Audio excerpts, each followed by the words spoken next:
Everybody, for the next 45 minutes or so, I'm going to share with you some thoughts that I have about leadership. I'm a little humbled doing it, candidly. I was certainly humbled by the remarks of my friend Pat Hickman this morning. Thank you for that, Pat. Meant a lot to me. Really do appreciate it. And there's certainly, as you witnessed by the panel this morning, there are a heck of a lot of other people here that are certainly more qualified to give this presentation than me, and I will fully acknowledge that. But I'm going to offer it to you from somewhat of a unique perspective, because my perspective is unique about leadership, specifically because I change leaders every year. And that is, some people say that's absolute damnation, and I look at it as a tremendous opportunity. I was fortunate enough to write a book recently with my dad. I co-authored a book with my deceased dad, actually. Found some old notes of his. And one of the chapters in that book that I talk about is give and take from volunteers. Give them all the tools that they need to be successful. But more importantly, take all you can from their leadership skills. What can I learn from each and every one of them? And I want to acknowledge several of them that are here today. We've already called them out, but whether they know it or not, these people, without a doubt, help me truly understand what leadership's all about. All of them very different. All of them come from varied backgrounds, various different career choices that they made, all leading to the same place. But at the end of the day, they stepped up to lead what is now the oldest and largest state bank and trade association in the country. And I am just so pleased to acknowledge their leadership. You look at somebody like Milton McGee. Milton's just out of the chairs 1 year. Milton is a guy that when I had my darkest days, he was the call that I made.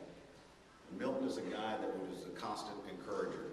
Somebody that makes me feel that I was doing a good job regardless of what the situation was. And I think everybody needs a leader like that. Because as you'll learn, one of the traits that I'll talk about, it's lonely at the top.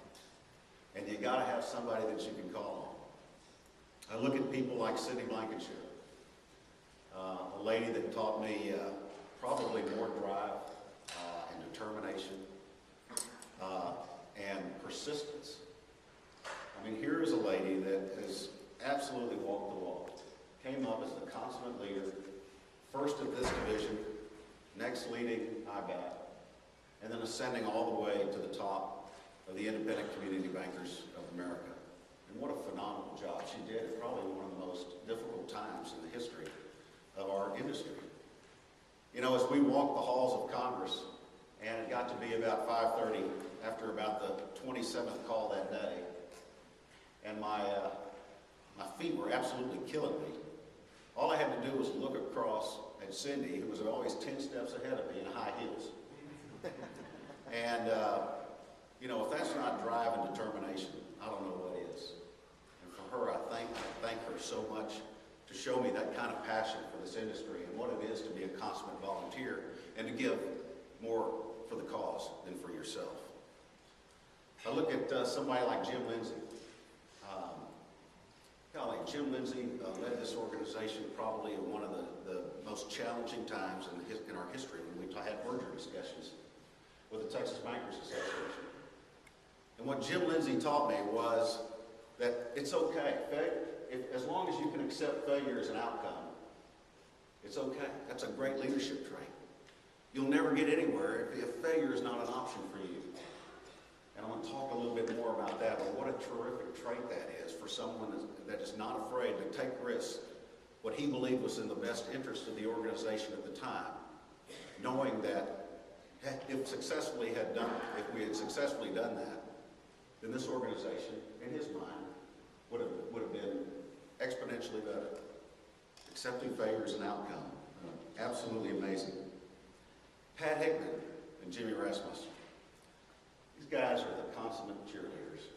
I mean, it is absolutely no wonder that they've taken their organizations, as you heard them talk this morning, because they are cheerleaders.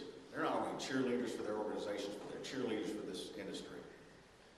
And the great accolades that Pat just laid on me this morning is so indicative of his leadership style that it's amazing just how, how that is a force multiplier in terms of his internal optimism. And what a terrific trait that is. I've got David Williams coming up.